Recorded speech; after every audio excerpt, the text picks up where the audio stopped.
بنگلہ دیش کے ہاتھوں پاکستان کی شکست پہ خان صاحب نے خیر حاصل تبصرہ کیا، آئی پی پیز پہ، خواجہ آصف صاحب کے بیان پہ، بہت ساری چیزیں ہیں، لیکن آج پارلیمان میں پھر آپ کو بتاؤں گا۔ صاحب ابھی بتا دیں کیونکہ وہ یار میں وہ ادھر سے بھی اس لیے آ گیا کہ گرمی کی وجہ سے ہم ادھر آپ کا سننے کے لیے آئے ہیں کہ بتائیں کیا ملاقات کی گفتگو ہوئی، بتائیے گا ذرا، ادھر بھی بات کر لیں گے ادھر بھی بتا دیں۔ دیکھیے خان صاحب نے جو ہے بنگلہ دیش کے ہاتھوں پاکستان کی اس شکست پہ یہ تبصرہ کیا ہے کہ اگر آپ میرٹ کے بجائے بناوٹی طریقوں سے نان پروفیشنل لوگوں کے ہاتھوں ایسا کاروبار سونپیں گے یا کام جس طرح کے پاکستان کرکٹ بورڈ کا ہے کہ نہ کرکٹ سے نقوی صاحب کا کوئی لینا دینا ہے اور مسلسل شکست پہ شکست ہوتی جا رہی ہے، اور یہ تب ہوتا ہے جب میرٹ کی پامالی ہوتی ہے۔ انہوں نے کہا کہ یہی میرٹ کی پامالی حکومت کے تمام شعبوں میں نظر آ رہی ہے، حکومت جو ہے شکست و ریخت کا نشانہ بنی ہوئی ہے۔ باقی خان صاحب نے قوم کو یہ پیغام دیا ہے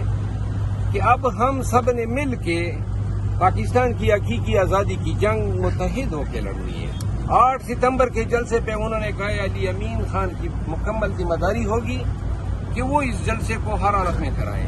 اس نے کہا میرا بھی پیغام آئے تو کوئی معنی نہیں ہے، تو لہذا اس حوالے سے علی امین خان جن کی ملاقات آج متوقع ہے خان صاحب سے 2 بجے، وہ اس پہ پھر بات کریں گے۔ آپ کو کیا ڈائریکشن دی گئی ہے؟ اس کا اعلان 8 ستمبر کے جلسے میں ہم کریں گے۔ مجھے جو ڈیوٹی دی گئی ہے وہ خان صاحب کی ہدایت یہ ہے کہ اس کا اعلان پھر آپ نے 8 ستمبر کے جلسے میں کرنا ہے۔ تو آپ نے خان صاحب کو بتایا جو جلسہ ملتوی ہوا اور آپ کو گرفتار بھی کیا گیا، اس حوالے سے ہاں وہ بھی ہم نے بتایا، ہاں اور خان کو ہم نے تجربات بتا دی۔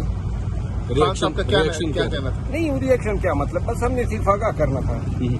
انہوں نے یہ کہا ہے کہ اب 8 ستمبر کے جلسے کے لیے پوری تیاریاں کر لیں اور ہر چیز کے لیے ایڈوانس میں تیار رہیں، وہ ہاتھ ڈالتے ہیں تو آپ لوگوں نے اپنی گرد بھی ان کے ہاتھوں نہیں لگی۔ شیرت المحمد صاحب یہ بتائیے گا کہ جو آپ کا جلسہ ملتوی کیا گیا اس پر آپ کے کارکنان کافی ڈسہارڈ ہیں۔ خان صاحب نے اپنے اس فیصلے پہ ریگریٹ ظاہر کی ہے کہ مجھے یہ نہیں کرنا چاہیے تھا، لیکن انہوں نے کہا کہ میرے سامنے یہ پکچر پورٹرے کی گئی کہ انتشار ہو جائے گا اور خون بہہ جائے گا، تو اس نے کہا ملک میں انتشار کی سیاست ہم نے کی ہے، لیکن آئندہ انہوں نے کہا کہ چاہے کچھ بھی ہو جائے جلسہ 8 ستمبر کا عدالت میں ہونا ہے۔ اور اگر آپ کی بار ملتوی ہو گیا، خان صاحب نے کوئی ایسا کہا نہیں، اس نے کہا ملتوی کوئی کر ہی نہیں سکتا ہے۔ دفعہ 144 کا نفاذ کر دیا جاتا ہے۔ دفعہ 144 کو پھر غلام نبی کی دلہن ہے۔ تو آپ کے ساتھ خوشگوار ملاقات ہوئی، کیا کن امور پر آپ سے بات چیت کی گئی، آپ اپنا بتائیے گا۔ یار مجھے دیکھیے کچھ فرائض تفویض کیے ہیں سب کے سامنے، لیکن انہوں نے منع کیا ہے کہ وہ 8 ستمبر کے جلسے میں آپ نے اناؤنسمنٹ کر دیں گے۔ اس کی کیا وجہ ہو سکتی ہے؟ کیوں؟ دیکھیے پارٹی کی اپنی استھتی کی۔ ہاں اچھا، خان صاحب کی طبیعت کو لے کے ورکر بہت کنسرن ہے۔ خان بڑے چست و چاق و چوبند نظر آ رہے تھے، بڑے ہی دلچسپی سے گفتگو کر رہے تھے اور بڑے سرگرم تھے، اور بڑے آج میں نے ان کو انتھوزیاسٹک پایا۔ اچھا، ایک ولاگ ہوتا ہے منصور علی خان کی جانب سے جس میں وہ پھانسی کا ذکر کرتے ہیں کہ عمران خان نے کہا کہ اگر مجھے پھانسی پہ چڑھائیں، منہ پہ کپڑا نہ ڈالا جائے، تو ورکر بہت اس چیز کو لے کے۔ دیکھیے منصور علی خان جو ہے سونی قسمت، وہ جس شخص کے ساتھ وہ ولاگ کیا ہے، کیا نام تھا اس کا؟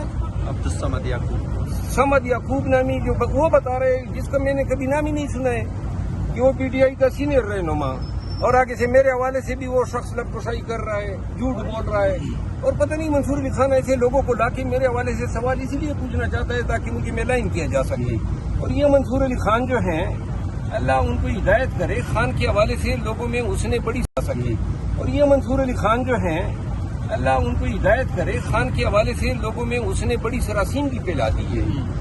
ان کو ایسے باتوں سے پرہیز کرنا چاہیے، کیونکہ پاکستان تحریک انصاف کے ورکر منصور علی خان کی باتوں کو بڑی شک کی نظروں سے دیکھتے ہیں، اور منصور علی خان کے بہت سارے ولاگ میں نے دیکھے ہیں جس میں انہوں نے زیادہ تر جو ذرائع وہ کوٹ کرتا ہے وہ انفاؤنڈیڈ ہوتے ہیں، خبریں عموماً جھوٹ پر مبنی ہوتی ہے۔